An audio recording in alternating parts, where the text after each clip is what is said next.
ஏனெனில் ஜோசுவா அழுக்கு வஸ்திரம் தரித்த. அழுக்கு யாருக்கு சொந்தம்? பிசாசுக்கு சொந்தம். அப்ப இன்னைக்கு கர்த்தர் என்ன சொல்றாருன்னா, இந்த இடத்துல வாசிக்கிறோம், அழுக்கு வஸ்திரம் தரித்தவனாய் ஜோசுவா நின்றபடினாலே அவனுக்கு சொந்தமான சாத்தான். அப்ப நல்ல விளங்கமா, அழுக்கு உங்ககிட்ட இருந்தா சாத்தான் தொடருவா. ஏங்க சாத்தான் வந்தான், ஏன் சாத்தான் அதை தொட்டான் இதை தொட்டான் அப்படின்னா என்ன இருக்குதாமா?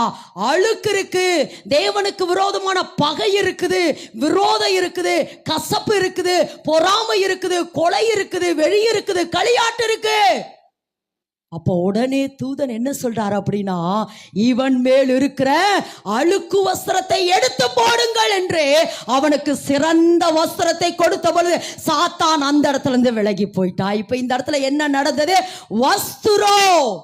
இந்த வஸ்திரம் நம்ம உள்ளான ஆவிக்குரிய மனுஷனுக்கு ஏற்ற வஸ்திரம். ஆமென் என்று சொல்லாமா?